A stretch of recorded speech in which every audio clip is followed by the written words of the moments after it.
अस्सलाम वालेकुम, खुशामदीद, सुबह खैर तमाम देखने वालों को। प्रोग्राम है गुड मॉर्निंग कराची और मेरा नाम है मोहम्मद यासिर। इस प्रोग्राम में अपने बात करते हैं मुल्क की सियासी सूरत हाल के हवाले से, मौशी सूरत हाल के हवाले से, समाजी नौइयत के मामलात और मसाइल हों। ये तमाम मामलात हैं जो प्रोग्राम में अमूमन ज़ेर बहस आते हैं। उसके साथ साथ हमारी कोशिश ये होती है कि ज़्यादा से ज़्यादा जो एक आम आदमी का मसला है उसके ऊपर बात की जाए। और जब से प्रोग्राम का सिलसिला शुरू हुआ है तब से लेके आज तारीख़ तक जो सबसे ज़्यादा हमें पैगामात मौसूल होते हैं बड़े सतही नौइयत के होते हैं। इसमें बिजली का मसला, पानी का मसला, गैस का मसला और इस तरह न जाने और कितने दीगर मसाइल हैं जो शायद दुनिया में नापैद हो चुके हैं, या शायद ख्याली है कि इसके ऊपर बात ना होती हो, लेकिन हमारे यहाँ ये मौजू आज भी ज़ेर बहस है। बहरहाल इन तमाम मामलात से हटकर और भी दीगर मामलात हैं, कोशिश करते हैं अपने प्रोग्राम में उसके ऊपर गुफ्तगू की जाए। उसमें सर फहरिस्त आपकी जो सेहत के हवाले से मामलात और मसाइल हैं, कोशिश करते हैं उसके ऊपर प्रोग्राम में ज़्यादा से ज़्यादा गुफ्तगू की जाए। और कभी अगर मौका मिले कि प्रोग्राम का जो फ्लेवर है उसको थोड़ा सा चेंज किया जाए तो दीगर मामलात और मौज़ूआत पर बात होती है। खेलों के हवाले से ख़ास तौर पर बात करना बेहद ज़रूरी है। और आज भी जब दिन का आगाज़ हुआ, जितनी भी ख़बरें आई हैं, और बड़ा मैं हैरान हो रहा था कि अमूमन हमारे यहाँ जब भी बुलेटिन का आगाज़ होता है तो मुल्क की सियासी सूरत हाल के हवाले से ख़बरों का आगाज़ किया जाता है, लेकिन आज जब दिन का आगाज़ हुआ तो पहली ख़बर जो थी वो खेलों के हवाले से थी। क़त्ए नज़र इससे हमारी उसमें दिलचस्पी है या नहीं है, लेकिन फिर भी।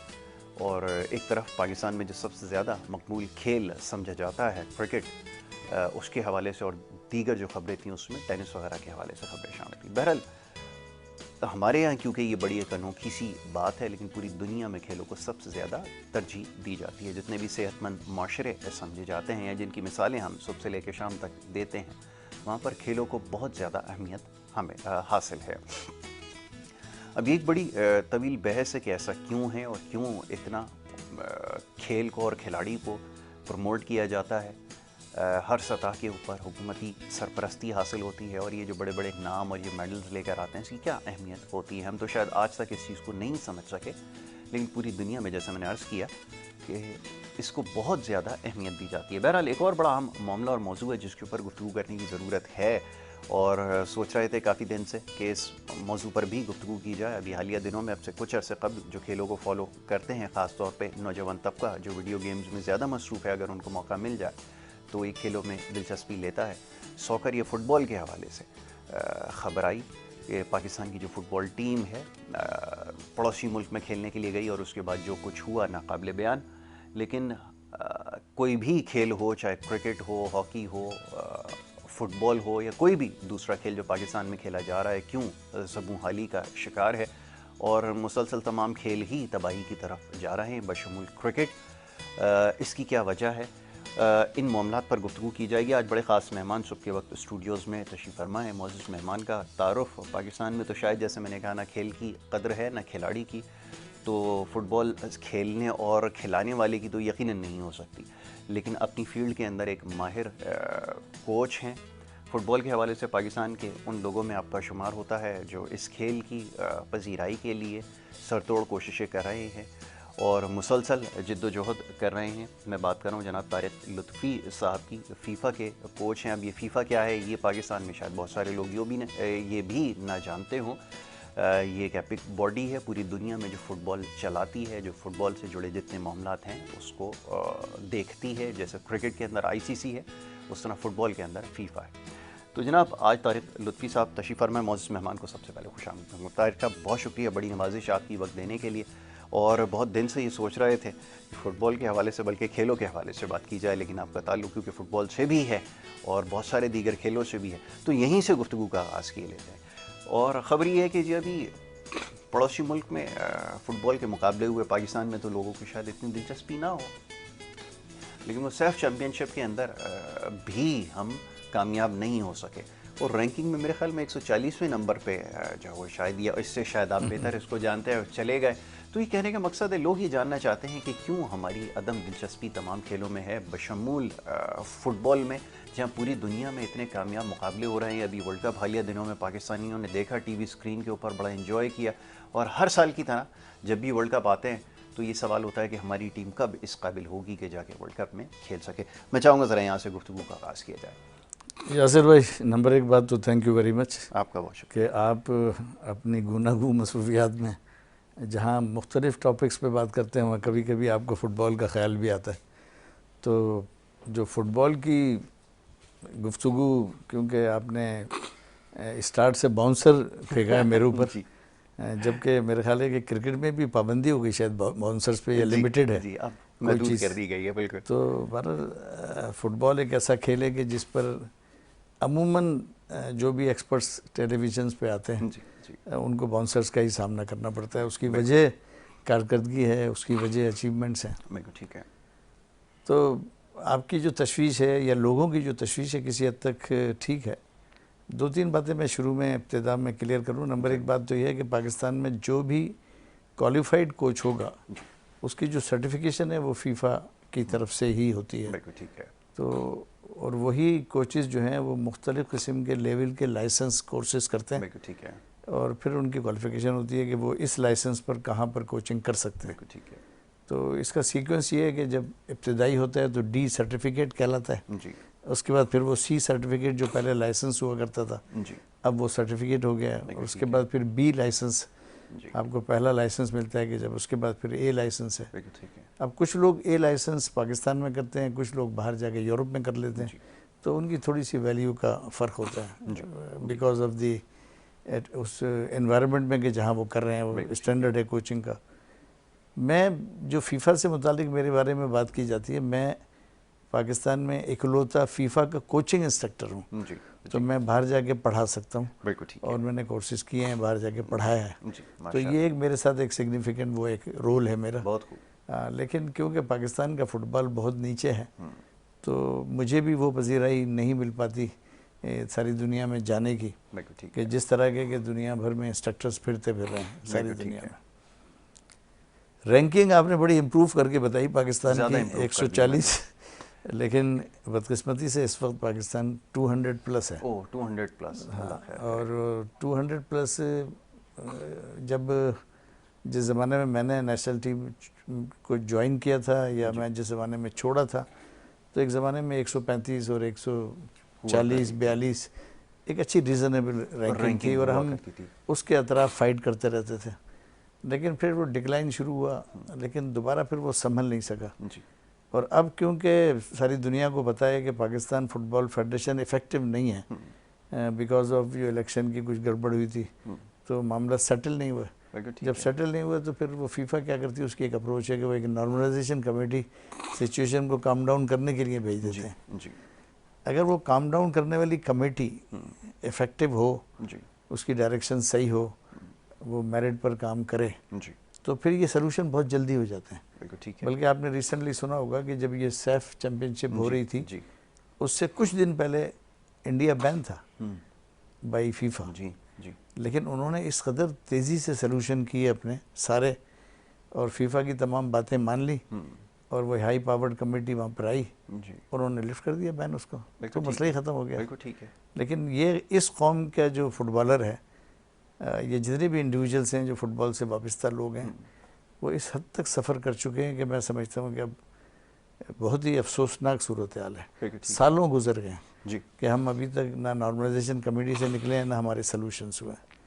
एक नॉर्मलाइजेशन कमेटी पहले आई थी, अब वो शुरू में ठीक काम कर रही थी, फिर उनका कुछ इंटरेस्ट मैं समझता हूँ कि थोड़ा सा डेवलप हुआ यहाँ के मामलात में, क्योंकि हमारा जो मुल्क है ना, वो एक लिहाज से कमज़ोर नहीं है, उसकी बेशुमार ब्रांचेस ही कमज़ोर हैं। माशाल्लाह माशाल्लाह। तो मैं समझता हूँ जब मुल्क स्टेबल होता है ना, तो सब चीज़ें स्टेबल हो जाती हैं। अच्छा, ये जो तजर्बे होते हैं, हम तो खैर इतना नहीं समझते, लेकिन जो कुछ हम खबरों में देखते रहे, जो हालात व वाक़यात सामने आते रहे, एक जब सवाल ये हुआ कि फैसल सालेह हयात को जो है एक नाम फ़ुटबॉल के लिए जो है वो रखा गया, और मैं बड़ी तवील उसकी फहरिस्त से, आप तो बेहतर जानते हैं कि जो कुछ हुआ, बड़ा लोगों ने क्रिटिसाइज़ किया, मीडिया पे बड़ी बात हुई, लेकिन उसके बाद बात आई गई हो गई।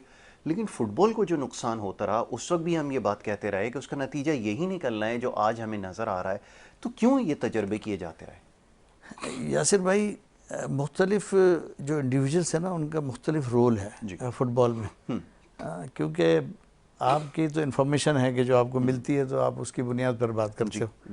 मैं तो वो इंडिविजुअल हूँ जिसने सबके साथ काम किया है। बिल्कुल ऐसा ही। तो मैंने कोई 6-7 फेडरेशंस के साथ काम किया और उसमें सबसे बड़ा टेन्योर जो था वो फैसल सालेह साहब का था। तो मुझे याद है कि जब शुरू में मैंने Pakistan football federation as a coach join की थी, तो ये बिल्कुल मैं आपको सच बताता हूँ कि पाकिस्तान फुटबॉल फेडरेशन ऑपरेट होती थी पेशावर से। जनरल फजल हक साहब जो थे वो इसके प्रेसिडेंट थे, स्मार्ट आदमी थे, जनरल थे। और उसके बाद आईजी साहब थे एक सईद खान, वो he was the general secretary of the Pakistan football federation. ठीक है। और उनके एक 2IC थे जो कि फ़ुटबॉल के मामलात को रन करते थे, उनका नाम था अबरार हुसैन बाली साहब। वो ही वॉज DSP गालिबन पेशावर से, तो लेकिन उनका फ़ुटबॉल बैकग्राउंड था, तो ज़्यादातर मामलात वो रन करते थे।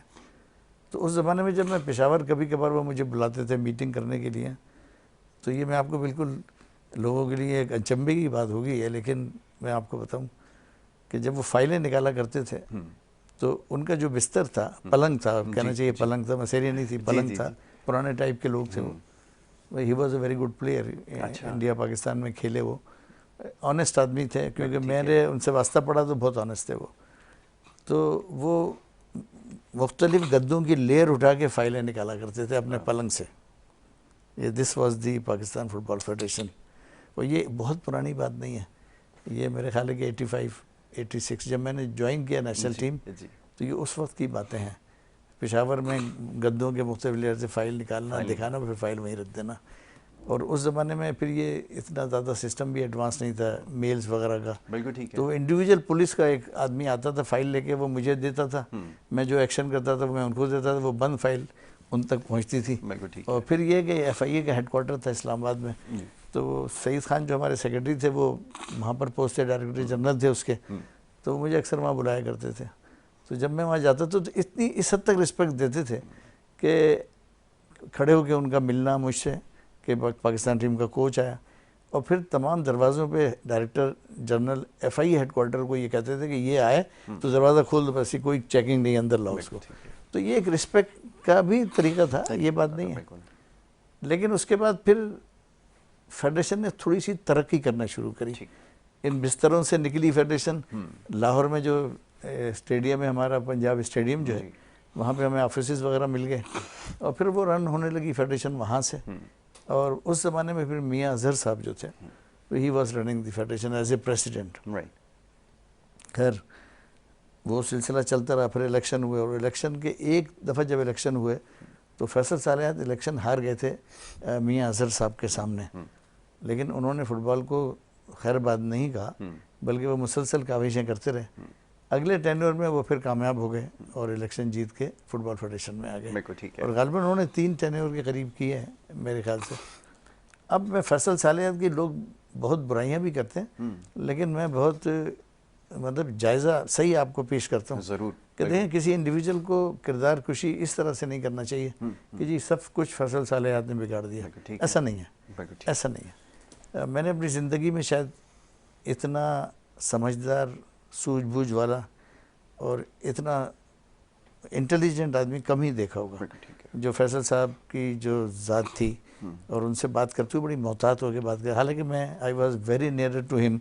लोग कहा करते थे कि लुसी साहब तुमने क्या खिलाया है फैसल साहब को कि आप इतने करीब। मैं करीब नहीं हूँ, मैं अपना जॉब ऑनेस्टी से करता हूँ, और वो मुझे लाइक करता है तो मेरी पसीरा ही है। तो मैं उनके करीब रहा बहुत। उन्होंने इस फुटबॉल फेडरेशन को मॉडर्न लाइन्स में जो ना इस्तेमाल किया, तो ही वॉज द मैन कि जिसने कॉरपोरेट ऑफिस बना दिया इस पाकिस्तान फुटबॉल फेडरेशन को। और उस ज़माने में वो हमारे एक सेक्रेटरी थे पुराने, लोधी साहब, उनकी डेथ हो गई, सीनियर वज़ीर थे। उन्होंने एक ज़मीन का टुकड़ा भी ले लिया था स्टेडियम के बाहर ही, वो फुटबॉल के नाम से फुटबॉल हाउस बना वहाँ पे। और फिर वो फुटबॉल हाउस भी एक अच्छा आर्किटेक्ट का एक अच्छा नमूना है। और फिर फैसल साहब ने उस ऑफिस को बहुत ही मॉडर्न ऑफिस बनाया, और उन्होंने जितने अरसे फुटबॉल को चलाया बहुत ऑर्गेनाइज करके चलाया। और फिर कोर्सेज भी होने लगे, फिर नेशनल कैंप्स भी लगने लगे, फिर यूथ डेवलपमेंट की एक्टिविटीज़ भी होने लगी, तो फुटबॉल की प्रमोशन हो रही थी। कतई कलामी की माजरत, लुत्फ़ी साहब, ये जो स्कैंडल्स आते रहे कि फीफा की ग्रांट आई और चली गई, मेरे ख्याल में इधर ये 42 स्कीम के अंदर कोई मेरे ख्याल में स्टेडियम भी अप्रूव हुआ था और इस तरह की भी वो होती रही। अब पता नहीं, आप फैसल साहब के देखिए साथ ये काम अच्छी करते बात रहे है, कि देखें ये कहाँ गए, उसको सेटिसाइड कर दिया। तो क्योंकि ये एक ऐसी वजह बनी जिसकी वजह से पाकिस्तान में लोग तो उस वक्त तक जागते नहीं। आपने ये बताई ऑफिसर्स की बात, तो बहुत सारे लोगों को इल्म नहीं था कि ये काम भी उन्होंने किया और यकीनन करते होंगे। लेकिन फिर ये जो फीफा ने आगे चल के फिर बैन लगाया और फिर बहुत सारे लोगों से हमने बात की, उन्होंने सीधा उसको पॉइंट आउट किया कि जी फैसल साले हयात इज़ दी ओनली रिस्पॉन्सिबल, उसको सारी वो किसने रिस्पॉन्सिबल किया? वो जो दीगर, आपको पता, मैं नाम तो खैर मेंशन नहीं कर नहीं, सकता, मतलब वो जो कोई इदारा है कराची के अंदर बहुत सारे KMC के फुटबॉल चलाने वाले और दीगर चलाने वाले, आप समझते हैं, बहुत सारे लोग हैं। यासिर भाई देखे, एक आदमी बिस्तर से सो के उठे और फैसल साले याद पर वार कर दे, वो डिजर्व नहीं करता। बिल्कुल ठीक है, आप ज़्यादा बेहतर नो जानते राइट। हैं। ठीक है, ग्रांट के हवाले से बताएं। वो फैसल साहब के मुतालिक बात करे। मैं फैसल साहब को सपोर्ट नहीं कर रहा इस वक्त। जी जी जी। मैं फैसल साहब की अच्छाइयाँ बयान कर रहा हूँ कि जो उन्होंने इस ऑफिस को चेंज किया और एक मॉडर्न ऑफिस बनाया और सब कुछ किया उन्होंने। ठीक है। खराबी कहाँ पैदा हुई? खराबी वहाँ पैदा हुई है कि जो इलेक्टेड लोग, नुमाइंदे प्रोविंस से आके रिप्रेजेंट करते थे पाकिस्तान फुटबॉल फेडरेशन को, वो सब अंगूठा छाप थे या फिर यस मैन थे, जिन्होंने की खराबी पैदा करी। और मैं आज भी ये कहता हूँ कि फैसल साहब को ख़राब करने वाली ये तमाम सूबे हैं कि जिन्होंने उनसे मरूब होके या उनसे डर के या उनके इन्फ्लुएंस को देख के कभी उनके सामने बोलने की कोशिश नहीं करी। उस वजह से फिर वो अपनी पटरी पे चढ़ गए और फिर उन्होंने वो कुछ किया कि जो आज पाकिस्तान के लिए रुसवाई का सबब बना। क्योंकि फिर एक इलेक्शन हुए जिस इलेक्शन में कि ऑनेस्टी से इलेक्शन नहीं कराए गए, इलेक्शन को लाहौर से शिफ्ट करके शांगला हिल में पता नहीं कहाँ ले गए, एबटाबाद में कहीं आगे, और वहाँ जाके कोशिश की इलेक्शन कराने की, तो वो इलेक्शन फेयर नहीं थे। उस पर लोगों ने एतराज़ किया और उसके बाद फिर फीफा की इंटरफेरेंस शुरू हुई। तो वो कारनामा भी उन्हीं का है कि उन्होंने इलेक्शन में धांधली करी। और धांधली का, अच्छा आपको तो पता है पाकिस्तान में भी इलेक्शंस में धांधलियाँ होती रही हैं और बड़े बड़े जम के होती हैं। लोग कहते हैं कि जी ये इलेक्शन जो है नहीं है, ये तो वो है सिलेक्शन होता है, या फिर ये वो टेक्नो इलेक्शन क्या कहलाते हैं वो कहते हैं ये कार्रवाई कारकर्दगी से होता है। तो ये काम जब फेडरेशन में हुआ तो इसकी कंप्लेंट्स लोगों ने पहुंचा दी ऊपर। जब तो फिर उनकी एक फैक्ट फाइंडिंग कमेटी यहाँ पर आई, उसने जायजे लिया और उसने फिर ये साबित किया कि जी गलत हुआ, जो कुछ हुआ गलत हुआ। उसके बाद फिर उन्होंने एक नॉर्मलाइजेशन कमेटी पोस्ट करी, फिर नॉर्मलाइजेशन को काम नहीं करने दिया इतनी आसानी से, फिर उनका इंटरेस्ट शुरू हो गया, फिर उन्होंने भी गड़बड़ करी और मैं समझता हूँ कि काफ़ी पैसे वो भी खा गए बीच में। ये ऑडिट शॉडिट हो रहा था इस दौरान? सर जी सब कुछ होता है, सब कुछ होता है, पाकिस्तान में भी तो सब कुछ होता है। आप मुझे बता देना कि कल्परेट कहाँ टंगा हुआ नज़र आया आपको आज तक? नहीं, कल्परेट तो कोई भी सामने नहीं आता। अब तो ये निज़ाम जो है ना पैसों पर चल रहा है। तो ये बाहर वालों के सामने जब उनके रिप्रेजेंटेटिव आते हैं तो क्या उनको ब्रीफ करते हैं? फुटबॉल के डेवलपमेंट प्रोग्राम जब वो इंट्रोड्यूस कराते हैं वो तो डॉक्यूमेंट्री बना कर ले जाते हैं, ख़ासतौर पे इमर्जिंग कंट्रीज़ के हवाले से। हम लोग क्या दिखाते हैं? सर जी यासिर भाई देखें, इदारे यहाँ पर भी हैं, इदारे फीफा में भी हैं, इंडिविजुअल्स यहाँ पर भी हैं, इंडिविजुअल्स वहाँ पे भी हैं, फ़नकार यहाँ पे भी हैं, फ़नकार वहाँ पे भी हैं। ये मैं आपको सही बात कर रहा हूँ। देखें इदारे कोई मुक़द्दस गाय नहीं है, ठीक है, उनमें भी गड़बड़ है। अब ये पाकिस्तान में इतनी प्रोलॉन्ग जो NC बैठी हुई है, मैं समझता हूँ कि it is a fault of the FIFA.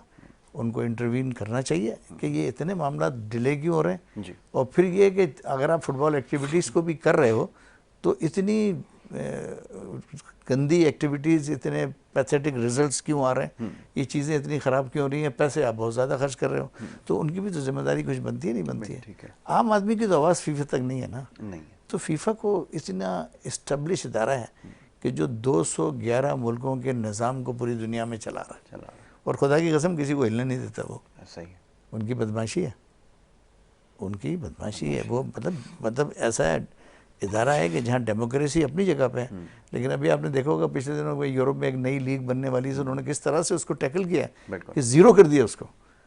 तो वो जब इतनी बड़ी आँख रखते हैं तो फिर जब वो ऐसे इंडिविजुअल्स को भेजते हैं पाकिस्तान जैसे मुल्कों में, तो उसको फिर पीछे से फिटनेस भी तो करें, फिर उनको भी तो आके ख़बर लें ताकि ये पता चले कि ये मामला गड़बड़ क्यों हो रहा है। हम किस तरफ लेके जा रहे हैं? अब सवाल ये पैदा होता है, पिछली गवर्नमेंट आई, आके उन्होंने सारे डिपार्टमेंट्स बंद कर दिए।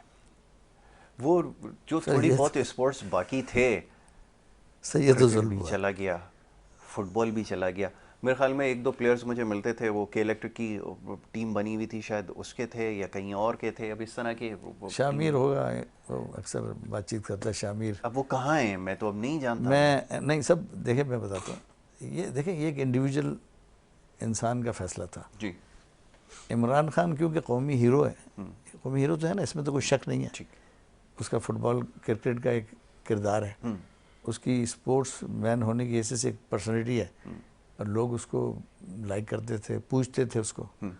किस्मत ने उसको वज़ीर-ए-आज़म भी बनाया पाकिस्तान का। तो जब वज़ीर-ए-आज़म बनाया तो उसके दिमाग में जो प्रोग्राम्स थे वो उसको अमल दरामद करना चाहता था, और ये उसी का एक इंडिविजुअल का फैसला है। जी उसने सबको कन्विंस किया कि जी ये सब सिस्टम गलत है, जो ऑस्ट्रेलिया में सिस्टम चलता है उसको लाओ। सर, तो काश पहले convince ऑस्ट्रेलिया तो कर ही बनाओ लिया होता पाकिस्तान को। सर काश सर जी ये बताओ कन्विंस ना। कर ही लिया होता। सर आप मुझे तारिक बताओ साहब, कि आप ये कह दें कि जी खटमंडू में हम ऑस्ट्रेलिया का निज़ाम राइज करेंगे, सर यही बात या शुरू लियारी से, में ये हम, अब से नहीं 83 से ये बात तो सर समझाने ये की बात तो कोशिश बहुत कर रहे बुरी थे, है ना। हर जगह समझा रहे थे, लेकिन ऑस्ट्रेलिया एक damage is done। Establish country है, यूके एक नहीं एस्टेब्लिश सर, लोग हैं, एस्टेब्लिश के अलावा उनका देखें, निज़ाम है। देखें अब ऑस्ट्रेलिया की बात करते सर हैं, आपकी बल्दिया सीधी नहीं है अभी तक, आप क्या बात करते हैं? ये सारे 2.5 निज़ाम आपको करोड़ की पता है, आबादी टोटल ये सब वहाँ लोकल पर। गवर्नमेंट से मुंसलिक प्रोग्राम हैं सारे के बिल्कुल ठीक है, सारे। मैं आ रहा हूँ तारिक साहब, इस तरफ आ रहा हूँ। ये बड़ा इंपॉर्टेंट बात है, वो कमिश्नर साहब से मुलाकात हुई, बेचारे बाहर से कोचेस लेकर आए, वो एक्सपीरियंस भी शेयर करता हूँ ना अभी आपके साथ। तो वो कौन से स्वीडन कमिश्नर टाउन साहब? फुटबॉल क्लब वाले जो है ना, स्वीडन टाउन फुटबॉल क्लब को जो है यहाँ पर लेकर आए थे, वो भी अभी आपके साथ शेयर करता हूँ। ज़रा एक ब्रेक ले लूँ आपकी इजाज़त से, वापस आते हैं। ज़रा फुटबॉल के हवाले से बात हो रही है, देखते रहें प्रोग्राम गुड मॉर्निंग कराची।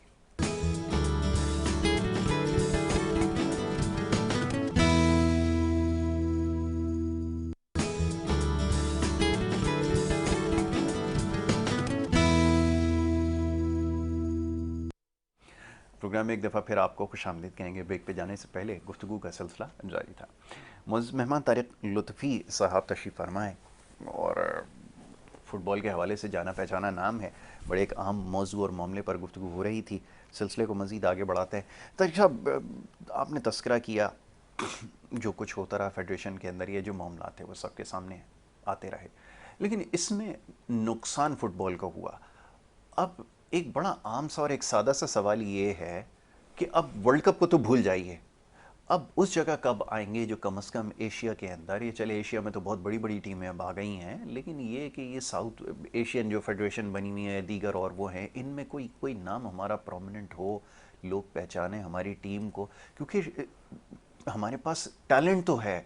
मैंने अभी जैसा भी ब्रेक में तस्करा किया, मैंने जाके बच्चों को देखा, बाहर के जो कोचेस आए उन्होंने जब देखा तो वो बड़े हैरान थे कि इतना टैलेंट होने के बाद भी अगर हम रेस में इतना पीछे, तो इसका मतलब है फिर संजीदगी से कुछ करना पड़ेगा। देखिए, पहला जो काम है ना वो ये है कि जो पाकिस्तान फुटबॉल फेडरेशन के जो मामला हैं जी ये स्ट्रीमलाइन होना बहुत ज़रूरी है। बिल्कुल ठीक है। अगर ये नहीं होंगे तो ये बर्बादी जारी रहेगी। अच्छा, एक सवाल और इसमें ही शामिल कर लीजिए, क्या इसको ये वजारत खेल वगैरह ये जो ये अफेयर्स देखते हैं उनके मातहत होना चाहिए या नहीं होना चाहिए? एक इंडिपेंडेंट बॉडी हो, जैसे क्रिकेट बोर्ड है, मादर पिदर आज़ाद है, आपके ख्याल में क्या होना चाहिए? देखें, फीफा ये कहती है कि हम किसी की भी इंटरफेरेंस को बर्दाश्त ही नहीं करते। वो भी यही चाहते हैं कि हमारा जो फेडरेशन है वो इंडिपेंडेंट है, वो किसी को जवाबदेह नहीं है। लेकिन हर मुल्क के अपने हालात होते हैं। जी हमारी जो मिनिस्ट्री है वो इन्फोर्स करती है कि नहीं, जितने भी खेलों की फेडरेशन है वो पहले हमसे पूछें फिर बाहर निकलें। तो इस किस्म के मामला एक्सेप्ट नहीं करते ये लोग, और जहाँ पर भी मामला इंटरफेरेंस होगा वो इमीडिएटली बैन लगा देंगे, वो कंप्रोमाइज़ ही नहीं करते। और ना ही तकरीबन ओलंपिक इन मामला में इंटरफेयर करने देती है किसी को। तो इसी तरीके से फिर इदारे सही चलते हैं, लेकिन इन इदारों की मॉनिटरिंग होनी चाहिए कि आया ये मादर पिदर आज़ाद होकर काम ठीक कर रहे हैं कि गलत काम कर रहे हैं। ये असल बात है। अच्छा, अब हमारे यहाँ खेलों का पता नहीं, ये समझना बड़ा मुश्किल हो जाता है। अभी कल की खबर मैं आपको बताऊं, आपके नेशनल गेम्स हुए, आधे से ज़्यादा एथलीट आपके जो डोपिंग में पॉजिटिव आ गए। अब इंटरनेशनल ओलंपिक कमेटी सोच रही है कि जनाब इसके लिए कुछ करना पड़ेगा, क्योंकि तो इस मामले पर ज़ीरो टॉलरेंस है। बड़े बड़े एथलीट हमने देखा, उनके ऊपर जो है वो जब डोपिंग पॉजिटिव आई है तो वो उनके करियर ख़त्म हुए।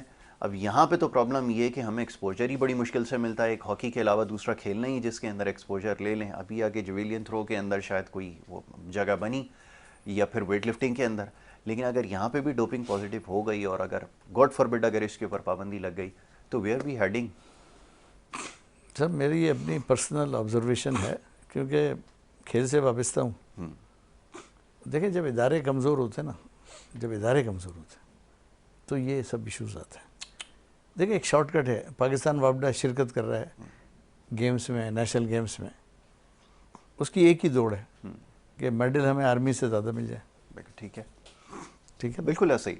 उनके जो इंडिविजुअल्स हैं या उनके जो ऑफिशियल्स हैं वो ये मॉनिटर नहीं कर रहे कि ये कितने इंजेक्शन लगा के खेल रहे हैं। ठीक है, तो ये तो सब कुछ डोपिंग के ख़िलाफ़ होता है, यहाँ पर बहुत कुछ होता है। ठीक है। और एक ज़माने में तो मैं मतलब ये कि मुझे, हालांकि मैं सारी उम्र फुटबॉल से वाबस्ता रहा जी, और मैंने कभी भी अपने कैंप्स में इस किस्म की चीज़ें प्रमोट ना करने दी, ना करी कभी। लेकिन अब मुझे पता चला, बाद में बहुत अरसे के बाद पता चला कि भाई बेशुमार जो प्लेयर्स हैं वो परफॉर्मर इस बुनियाद पर हैं कि वो इस किस्म के इंजेक्शन लगा के मैदान में परफॉर्म करते हैं और उन्हें कोई पूछने वाला नहीं है। तो ये तो बड़ी बदकिस्मती है, उनकी सेहतों के साथ आप खेल रहे हैं। कई डेथ हुई हैं पिछले दिनों में, आपको पता चला होगा। तो ख़ासतौर पर ये बॉडी बिल्डिंग, वेट लिफ्टिंग, इसमें तो ये तो बिल्कुल ही कंट्रोल नहीं है मामला पाकिस्तान में, बिल्कुल कंट्रोल नहीं है। और ये बड़ी, और ये आप सही कह रहे हैं बिल्कुल कि अगर कोई मेडल ले भी लें और वो डोपिंग में आ जाएगा तो वो सारी उम्र के लिए बैन भी होगा, बदनामी अलग होगी। अच्छा, मैं तो कुछ और इसके ऊपर सोच रखता हूँ, क्योंकि पूरी दुनिया में देखें डोपिंग का भी एक तरीकाकार है। बड़े बड़े एथलीट हैं, हम नाम लेंगे तो लोग परेशान हो जाएंगे, उनके ऊपर भी डोपिंग के चार्जेस लगे। बहुत बड़े बड़े खिलाड़ी हैं, डोपिंग का जब टेस्ट का मसला आता है तो वो भी भाग जाते हैं। और यही अभी जो विंबलडन जब बात हो रही थी अभी कुछ देर पहले नोवाक जोकोविक की, तो एक मौके पर इनका भी एक टेस्ट था जो रैंडम टेस्ट होते हैं ना, उसके लिए वो तो सरप्राइज था तो वो वहाँ से निकल गए थे। उसकी वजह यही होती है कि ये सारे डोपिंग तो सब कर रहे हैं, बड़े बड़े एथलीट हैं। मतलब आप देखें, अगर इंग्लैंड जो अमेरिकन स्विमर है 6-6, 8-8 गोल्ड मेडल अगर वो ले रहा है और उसकी परफॉर्मेंस हर स्प्रिंट के अंदर एक्सेप्शनल है, जो सारे वर्ल्ड रिकॉर्ड एक के बाद एक टूटते जा रहे हैं, तो उसका मतलब है कुछ पीछे नहीं सर, नहीं। और मैं इस बात को मानता। देखिए जिन लोगों के आप नाम ले रहे हैं वो बहुत फ्रंट रनर लोग हैं, वो डोपिंग कंट्रोल है वहाँ पे, बिल्कुल नहीं सर। कथा कलामी की माजरा, आप तो खैर बेहतर जानते हैं वो कंट्रोल है। मसला ये है कि डोपिंग करवा निकल नहीं सकता सर, निकल नहीं सकता। देखें सिस्टम ऐसा है कि निकल नहीं सकता। देखिए मैं आपको बताऊं, फर्स्ट किया पाकिस्तान सेमीफाइनल खेल रहा है कहीं, किसी वर्ल्ड कप क्वालिफिकेशन में खेल रहा है, एशियन कप में खेल रहा है, कहीं खेल रहा है, फुटबॉल की बात करता हूँ, डोपिंग का इदारा वहाँ मौजूद है, वो आपके ऑफिशियल्स को ये उन्हें पता है कि ये यहाँ मौजूद है। मैच 50% जाएगा या 90% जाएगा, वो खुद बाहर बैठ के 4 लोगों को चूज़ कर लेंगे आपकी टीम में से, और उनको हिदायत ये होगी पाकिस्तान टीम के ऑफिशियल्स को कि मैच ख़त्म होते ही इनको डोपिंग रूम में ले आए, निकल नहीं सकते। वो आपकी बात बिल्कुल सही है, लेकिन मैं अगेन एक चीज़ मेंशन करूंगा आपसे, थोड़ा सा इसके ऊपर माजरत के साथ इख्तलाफ, इसलिए कि जो वर्ल्ड एंटी डोपिंग एजेंसी जो वाडा, जिसकी एपिक बॉडी है जो ये सारे कंडक्ट करती है टेस्ट, जब इसकी वेबसाइट का डाटा हैक हुआ ना, जब रशियन हैकर्स ने अपना काम दिखाया, तो उसमें बड़े बड़े एथलीट थे जिनके ऊपर हमें शुरू से डाउट था कि यार ये बगैर उसके कितनी इनकी परफॉर्मेंस कैसे मैंने शुरू में, लेकिन क्योंकि जैसा भी आपने कहा ना, जो पीछे स्ट्रेंथ होती है एक यासिर भाई, मैंने आपको शुरू में क्या कहा था कि अगर इदारा एक पाकिस्तान में है तो इदारा फीफा निकाल जाते हैं। तो ये है, तो मैं यही सोचता हूँ कि हमारे इदारे अगर इतने मजबूत होते ना तो हम इनको निकाल, हमारे यहाँ तो बहुत ही वीक इदारे हैं। मैं कहता हूँ ना, आपकी डिपार्टमेंटल जो गेम्स हैं इसमें जो एथलीट हैं वो बेशुमार दवाइयाँ, पीसीबी अपने प्लेयर्स को नहीं बचा सका जिनके बॉलिंग एक्शन के ऊपर चार्जेस लगे और बहुत ज़्यादा इनवैलिड वो थे पॉइंट जिसके ऊपर उनको, तो पीसीबी अब करता ही है कि बजाय उनके टेस्ट कंडक्ट करवाए, आईसीसी में जाके उनका केस लड़ता, उनके ऊपर पाबंदी लगाने में पेश यहाँ पे उसके ऊपर डोमेस्टिक क्रिकेट पे ही पाबंदी लगा दी। तो ये हमारा स्ट्रक्चर है और ये हमारे लोग हैं। बहरहाल, अच्छा तारिक साहब, आप ये बताइए कि अब क्या किया जा सकता है। सवाल ये पैदा होता है, रिवाइवल कहाँ से शुरू होगा। चलें, ये सब कुछ हालात होने के बावजूद भी टैलेंट तो है, उसको कैसे अकोमोडेट किया जाएगा। जैसे मैंने कहा कि कुछ फॉरेन कोचेस, यासिर भाई देखें, जो जिन फॉरेन कोचेस का आप तस्करा कर रहे हैं, they have nothing to do with the promotion of football. उसकी वजह ये है ठीक है कि ये थ्रू पाकिस्तान फुटबॉल फेडरेशन नहीं आ रहे, जी इंडिविजुअल कैपेसिटी में आ रहे बिल्कुल हैं। ठीक है, कमिश्नर साहब और भी आए जितने उनको भी इंडिविजुअल कैपेसिटी में लोग आते हैं बाहर से, अभी भी आपने देखा माइकल ओवन भी आए हुए थे यहाँ जी पे, जी जी जी वो GSP लीग लेकर भी आए चल हुए। रही थी। जी जी जी ये सब पैसे का गेम है, इसमें प्रमोशन कम और पैसा ज़्यादा पैसा है। ज़्यादा है। और ये भी वो ब्लैक और वाइट वाला चक्कर है, ये बहुत बड़ा ब्लैक एंड वाइट का चक्कर है। और बहुत बड़ी बड़ी ऑफरें वो यहाँ पर लोगों को करते हैं, इंडिविजुअल्स को ख़रीद लेते हैं, इंडिविजुअल्स को पैसे दे देते हैं, इंडिविजुअल्स उनके साथ मिल जाते हैं, वो अपना इन्फ्लुएंस को यूज़ करते हैं उनके साथ, और उन्हें इन्फ्लुएंशियल लोग ही चाहिए होते हैं। बिल्कुल ठीक ये जो पाकिस्तान फुटबॉल फेडरेशन का हाल बना हुआ है, ग्रुप्स बन गए हैं, इंडिविजुअल्स अलग अलग, क्या वजह है इसकी? वजह यही है कि प्राइवेट पार्टियाँ बहुत आ गई हैं, तो वो कहते हैं कि जी आप छोड़ो इन सब चीज़ों को, हम है ना, आपको हम लाखों करोड़ों रुपए आपको देंगे, हम फुटबॉल प्रमोट नहीं होगी उनसे। फुटबॉल प्रमोट जब भी आपकी होगी वो थ्रू पाकिस्तान फुटबॉल फेडरेशन होगी। अब जो यहाँ पर सबसे ज़्यादा ज़रूरी चीज़ है, जो सबसे ज़्यादा ज़रूरी चीज़ है, वो ट्रांसपेरेंट और फेयर इलेक्शन है, कि आप नॉर्मलाइजेशन कमेटी को प्रेशराइज किया जाए बाय द गवर्नमेंट और बाय द इंडिविजुअल, जितनी भी फुटबॉल स्टेक होल्डर्स हैं वो सब मिल के फोर्स करें कि your responsibility to conduct a transparent election in Pakistan. दूसरा काम नहीं है आपका, दूसरा काम सेकंड है। आपकी जो डे टू डे अफेयर्स है ना फुटबॉल, वो आपकी सेकंड चीज़ है।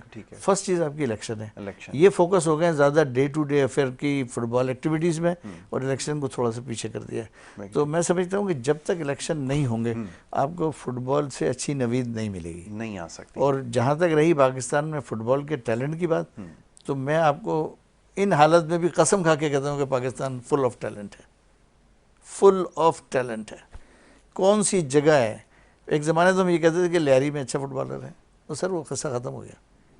अभी पाकिस्तान के कोने कोने में जिस तरह के टूर्नामेंट्स होते हैं, जिस तरह का क्राउड देखने को मिलता है, इनके मुंह में पानी आता है। ये जो बाहर से लोग आ रहे हैं ना कि हम यहाँ ये कर देंगे, हम ये, वो क्राउड देख के आ रहे हैं, क्योंकि ये मनी मेकिंग तो यही लोग हैं ना जिसके पीछे लोग आ रहे हैं। ठीक है, स्पॉन्सर, हाँ, तो सर वो तो कोई हर्ज नहीं है, लेकिन वो उनको आना पड़ेगा थ्रू पाकिस्तान फुटबॉल फेडरेशन, वो प्रोग्राम सारे होंगे। इतना पोटेंशियल पाकिस्तान में है, लेकिन मुसीबत ये है कि एनसी हमारे पास है, 6-7 साल हो गए हमारे बच्चे ज़ाया हो रहे हैं। जो टैलेंट 6-7 साल पहले नेशनल टीम को छूने के काबिल था, आज 7 साल वो टाइम गुजार रहा है बेचारा, वो पीछे हो गया, मतलब ख़त्म हो गया ना, उसका तो ख्वाब ही ख़त्म। अच्छा, मेरा एक और कंसर्न है, मैं ज़रा आजकल जिस वजह से ज़्यादा परेशान हूँ वो फुटसल की वजह से ज़्यादा परेशान हूँ। अभी मैं देख रहा था संडे के अंदर, अब तो बाकायदा कैंपेन चलाई जा रही है, अगर आपके पास कोई 400 स्क्वायर यार्ड का कोई टुकड़ा अगर है, उधर ऑस्ट्रोटर्फ लगाएं और बच्चों के लिए आजकल कमा रहे हैं ना और उसको पैसे कमाएं। जगह जगह कमर्शियल ग्राउंड्स बने हुए हैं ना। हमारे इलाके में 600 गज का जो प्लॉट है, अगर कोई मकान नहीं बना रहा तो उसने टर्फ लगा दिया अंदर और रेंट पे दे रहा है, और रोजाना पूरे दिन ग्राउंड चल रहा है। 10,000 रुपये में 20,000 रुपये बहुत आमदनी का जरिया है। अच्छा, फुटसॉल के मैं मुखालिफ नहीं हूँ, अब इस तरह के स्मॉल साइडेड गेम बहुत सारे हैं, ठीक है, लेकिन फुटबॉल के लिए जो प्री रिक्विजिट जो चीज़ है वो फुटसॉल है। आप जब फुटसॉल खेलेंगे तो आपको अंदर एबिलिटी डेवलप होगी, फुटबॉल की स्किल आप बहुत अच्छी कॉम्पिटिटिव स्किल आपकी डेवलप होती है फुटसॉल से। लेकिन बड़े ग्राउंड पे खेलने के लिए फुटसॉल इज नॉट एनफ। लड़का तैयार नहीं है ना, मसला ये कि नहीं खेल तो बैटिंग हो रही है, पैसा मिल रहा है, वो कहता है मैं अपने जाके टांग क्यों तोड़वाऊं। लेकिन जब पाकिस्तान फुटबॉल फेडरेशन कायम हो जाएगी और इनके प्रोग्राम्स चलेंगे, नेशनल लीग हमारी प्रोफेशनल बुनियादों पर चलेगी, डिपार्टमेंट्स बहाल होंगे, फुटबॉल चलेगी, यूथ डेवलपमेंट पर सही काम होंगे, तो फिर ये सब चीज़ें सपोर्टिव ज़रूर होंगी लेकिन रुकावट नहीं होंगी। अल्लाह करे ऐसा ही नहीं, ऐसे होगा, रुकावट नहीं होगी। आप मेरी बात याद रखें, मैं क्रिकेट में देखा जो हाल हुआ, देखें आप फुटसॉल अच्छी खेल रहे हैं, लेकिन आपका अल्टीमेट गोल क्या है? National team. मैं भी जब फुटसॉल खेलता था मैं सोचता था कि मैं जब ग्राउंड में जाऊंगा ना तो मुझे मदद मिलेगी, मैं ज़्यादा देर स्प्रिंट कर सकूंगा। आप यहाँ खेल लें फुटसॉल, जब आप इम्प्रूव करेंगे तो आपकी ख्वाहिश क्या होगी कि नेशनल में जाएँ। तो नेशनल टीम जब जाएंगे तो आपको शिफ्ट होना पड़ेगा ना इस कैनवस से उधर बड़े वाले पे, तो फिर आपको क्या चाहिए? फिर फुटबॉल फेडरेशन चाहिए आपको। बिल्कुल ठीक। फुटसॉल इज ए एक्टिविटी, इससे हमारे बच्चों में फुटबॉल की स्किल ज़रूर डेवलप हो रही हैं, लेकिन ये अल्टीमेट नहीं है फुटबॉल। तो बॉटम लाइन ये है कि हमारे पास क्योंकि अभी कोई सिस्टम ही नहीं है, तो मैं ना स्पॉन्सरशिप के बारे में पूछ सकता, ना मैं स्किल डेवलपमेंट प्रोग्राम के हवाले से बात कर सकता, क्योंकि वो तो सारा फेडरेशन के पास ही होगा। सर मैं तो कह रहा हूँ ना कि आपका टेलीविज़न है, मैं अगर बात कर रहा हूँ तो मैं फिर उनसे रिक्वेस्ट करता हूँ कि देखें, ज़िंदगी में सब कुछ ना ही पैसा कमाना है और ना ही दोनों बुरियाँ करना है। मैं तो ये बड़ा खुला पैगाम देता हूँ कि आप अगर चेयरमैन एनसी की हैसियत से यहाँ पर आए हैं तो इन हज़ारों लाखों लोगों की बद्दुआएं न लें, इनकी दुआएं लें। अच्छे इलेक्शन करा दें, ट्रांसपेरेंट सिस्टम को हवाले कर दें इन लोगों के जिन्होंने कि फ़ुटबॉल चलानी है, और आप एक नेक नामी के साथ इस मुल्क से जाएं तो अच्छा है, बजाय इसके कि कोई वर्स्ट सिचुएशन यहाँ पर पैदा हो। काश ये बात समझ में आए, क्योंकि जिस ये बड़ा वाज़ेह यही सर जी, प्रॉब्लम है। ये बड़ा हॉकी का वाज़ेह हमने यही हाल किया। सर। हॉकी के अंदर आप देख लें, हॉकी का तो मुझे वही पर्सनल 4-6 अफसोस होता है, नाम लेता हूँ तो वो हॉकी का तो मुझे पर्सनल अफसोस होता है यार। मैं एक ज़माने में हॉकी देखने जाया करता था, हॉकी क्लब, और अभी पिछले दिनों में अपने बच्चों को, 2 छोटों को लेकर इत्तेफाक से हॉकी कि उस समय प्रोफेशनल लीग चल रही है, रात में फ्लड लाइट है, स्टेडियम तैयार हो गया। मैं जब स्टेडियम में घुसा हूँ तो शायद कुछ मीडिया के लोग बैठे थे, बाकी मैं ही था। मैं एक वक्त ऐसा तारिक साहब था कि मैं एक जगह, बड़ा मशहूर एक क्रिकेट ग्राउंड है, खुद क्रिकेट खेला करता था, वहाँ बैठा हुआ था। यहाँ बहुत सारे आपके जो नेशनल जो क्रिकेट प्लेयर्स थे वो प्रैक्टिस कर रहे थे, दूसरी तरफ हॉकी का वो बना हुआ था, शहबाज सीनियर, कमर इब्राहिम और इस तरह के, जब ताहिर जमान वगैरह जब खिलाड़ी आए, आप यकीन करें कि वो लड़के मुझ समेत उठ के उनसे वो मिलने हीरो के थे लिए सर, उधर चले गए। वो हीरो थे। वही। अब तो हॉकी के ये नाम ही हॉकी नहीं की पहचानता मैं, नेशनल टीम के प्लेयरों का मैं नाम नहीं जानता हॉकी के। आप भी नहीं जानते होंगे। मैंने भी इत्तेफाक से, मैं अक्सर वो कोट करता हूँ कि मुझे एयरपोर्ट पे एक लड़का मिला, तो मैंने उसको जो पूछा पुराने आप क्या नाम ले करते रहे हैं हो? वो लेजेंड से, वो लेजेंड से, बिल्कुल लेजेंडरी। चलें सर, अल्लाह करे कि ये चीज़ समझ में आए, और ख़ास तौर पे इलेक्शन के हवाले से जो मौजू है, आप कोशिश करते हैं, अपने तय एक छोटी सी कोशिश करते हैं कि सर आप कोशिश करें कि आपकी हाज़िर प्रायोरिटी इलेक्शन है and you have to focus on the election. बिल्कुल ठीक है। और जो आप day to day affairs activity कर भी रहे हैं, you are not producing the results as desired, result नहीं उसके है, किसी का नहीं है, किसी के डिजायर बिल्कुल में ठीक है, और उससे आ भी नहीं सकते। बोल तारिक साहब, बातें तो बहुत सारी हैं, लेकिन वक्त क्योंकि अच्छा, गुजर गया, तो कोशिश करेंगे कि आप ज़हमत देते रहें, आपसे ज़रा बातें पता चलती हैं, जानने का मौका मिलता है, और ख़ास तौर पे फ़ुटबॉल के हवाले से अब तो बात करना ज़रूरी हो गया है, क्योंकि लोग बहुत चाहते भी हैं कि फ़ुटबॉल के ऊपर बात की जाए और फ़ुटबॉल का रिवाइवल हो, टीम को खेलते हुए सर देखें। फुटबॉल पाकिस्तान में बहुत ज़्यादा खेला जाता है, मैं आपको यकीन दिला रहा हूँ, बिल्कुल ठीक है, और आपको यकीन दिलाना ज़रूरी है ताकि आपकी समझ में बिल्कुल आए। ठीक है, और अब कभी आप कहेंगे तो मैं आपके पर्सनल पे कुछ क्लिप्स मुख्तलिफ इलाकों की भेजूंगा, ठीक हो गया, यू जस्ट सी कि बिल्कुल इतने ठीक लोग, है, आपको यकीन नहीं आएगा बिल्कुल कि ठीक इन छोटी जगहों पे इतने हज़ारों लोग कैसे हैं। कैसे आ गए। ठीक है तारिक साहब, well thank you so very much once again, बहुत Thank you. शुक्रिया, आपने प्रोग्राम Thank में you. वक्त दिया। तारिक लुत्फ़ी साहब हमारे साथ मौजूद थे, और बड़ी खुलकर बात की है, और ये बातें करना बेहद ज़रूरी है, खेल के हवाले से भी बात करना ज़रूरी है, और खिलाड़ी के हवाले से भी, और जो कुछ होता रहा है वो आपके सामने। इस मुख्तसर सी गुफ्तगू में बहुत सारी चीज़ें समझने का मौका मिला, और कोशिश करेंगे आगे इस तरह के मौज़ूआत पर गुफ्तगू करते रहें। ब्रेक का वक्त हो रहा है, ब्रेक की तरफ जाना है, और ब्रेक के बाद दूसरा सेगमेंट आपकी सेहत के हवाले से तो जारी रहेगा। तो आप देखते रहिए गुड मॉर्निंग कराची।